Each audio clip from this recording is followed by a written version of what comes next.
Je vais m'arrêter là-dessus. Merci beaucoup de m'avoir écouté.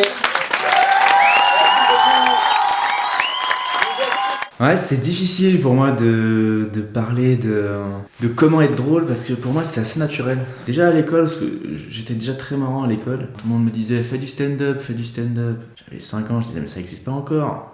Moi dans mes bulletins, souvent ce qui revenait c'était ça, c'était déjà très bon élève, très beau garçon, des abdos incroyables et puis surtout un talent naturel pour l'humour. Des fois les profs juste ils mettaient en commentaire, ils mettaient bout en train, espiègle, quel farceur, un vrai persifleur, quel goût ailleurs, il disait. Je comprenais pas à l'époque. Sacré loustique, mon prof de sport, il avait mis, je m'en rappellerai toujours.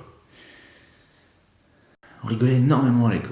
On n'avançait pas beaucoup. Une fois, le directeur de l'école, il est venu en classe d'histoire et il a dit bon les gars, vous êtes en terminale, vous êtes qu'à Napoléon, c'est pas normal. Et je sais plus ce que je lui ai répondu, je lui ai fait une blague.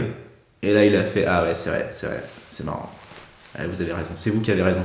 Profitez de votre enfance. Et il est resté toute l'année. Et on a rigolé, J'ai eu 5 au bac d'histoire, hein, mais c'est pas ça qui est important.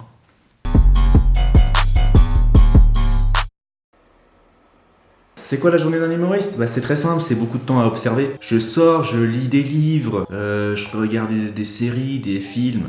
J'observe toujours avec un sorte de troisième œil. Après pour l'écriture, c'est vrai qu'il y a des techniques particulières, on appelle ça des procédés humoristiques. Il y en a 5. Les 5 qui sont très simples. Le premier c'est la comparaison, l'exagération. Le troisième c'est faire parler sa bite. Très répandu, très drôle, un rire assuré, surtout quand il y a des enfants. Le quatrième, insulter le public, classique. Et le cinquième, celui que j'utilise le plus, c'est la traduction. Tu prends un sketch qui existe déjà en anglais et tu le traduis en français. Maintenant, ça se fait un peu moins. Moi, personnellement, ce que je fais, c'est que je suis en train d'apprendre des nouvelles langues. Comme là, j'ai appris l'espagnol récemment. Là, je suis en train d'apprendre le polonais. Le polonais, je pense que ça va être utile parce que personne ne parle le polonais, donc je suis tranquille avec ça, quoi. Alors maintenant, quel sujet, de quoi parler ? Et alors ça, c'est compliqué parce que effectivement, dans la vie, quand on y réfléchit bien, rien n'est marrant. C'est le rôle d'un comédien, c'est ça, c'est de rendre les choses marrantes. Par exemple, cette tasse. Bon bah c'est pas drôle à la base, une tasse. Mais le rôle du comédien, ça va être d'observer qu'est-ce qui est marrant sur cette tasse. Voilà, on remarque quoi ? Que...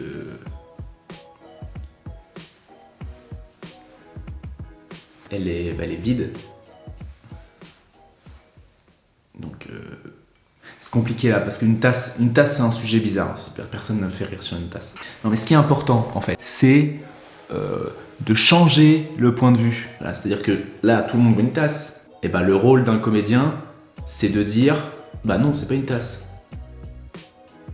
C'est un chapeau.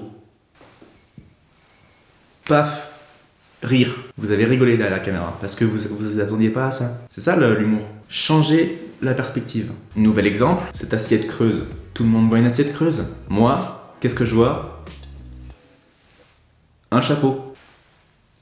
Dernier exemple, pour ceux qui n'ont pas encore compris, là, vous voyez quoi ? Un verre.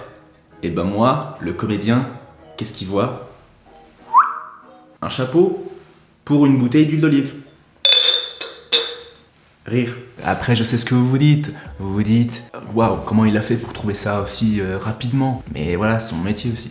C'est mon métier, ça prend du temps, de l'expérience d'en arriver à ce niveau-là. Moi maintenant, quand je vois une tasse, direct tu vois le chapeau. Alors que pour vous, c'est peut-être pas forcément évident.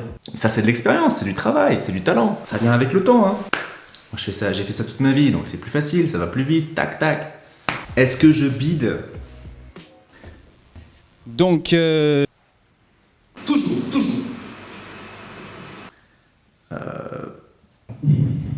Je me sens pas très chaud ce soir, honnêtement. Je vous dis la vérité.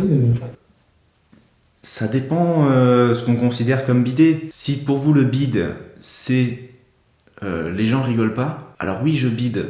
Très souvent même. Maintenant, je sais que les gens passent un bon moment. Alors est-ce que passer un bon moment, c'est bider ? Moi, je trouve pas. Après, je leur en veux pas de pas rigoler quand je suis sur scène, parce que j'ai pas une tête marrante. Quand on me voit arriver sur scène, on se dit, bah, qu'est-ce qu'il va nous dire le beau gosse ? Et qu'est-ce qu'il va nous dire de drôle le bel étalon qui rentre sur scène là ? C'est plus facile pour des Eli Kakou, des Gad Elmaleh, des Jamel Debbouze. Ils ont déjà une tête marrante. Forcément, on rigole dès qu'ils ouvrent la bouche, on rigole. Moi, on me voit arriver sur scène, on dit mais qu'est-ce qu'il fait là ? On s'attend pas à rigoler. Alors c'est pour ça, moi je me fie pas trop au rire. Moi je cherche pas le rire, moi je veux faire réfléchir. Moi je cherche pas le... non, moi je cherche pas ça. Moi je cherche le... Sympa, hein. Bien vu. Bien vu. Ah oui, oui, oui. J'aime beaucoup. C'est ça que je cherche. J'aime bien quand les gens ont des pipes à la main. Je trouve qu'on travaille, quoi. Devant des gens qui fument la pipe, ça donne une atmosphère de... On écoute. Ça marche comme ça sur Amazon. Là, ce sera tout pour moi de m'avoir écouté. Derrière votre écran, quand j'ai changé la perspective, vous avez fait... Pouah. Incroyable, moi j'avais pas vu ça. Le nourrice, c'est un peu un magicien. La tasse, c'est... Bah c'est le chapeau du coup. Ah bah tiens, le chapeau. Tiens, c'est marrant ça. Ah c'est marrant, j'avais pas pensé à ça. Du coup, le chapeau, ça tombe bien. C'est comme un magicien qui sort le lapin du chapeau, sauf que là je sors le chapeau de la tasse. Bien vu, Hippolyte. Putain, t'es tellement intelligent. Ah, j'aimerais tellement m'embrasser, c'est fou ça.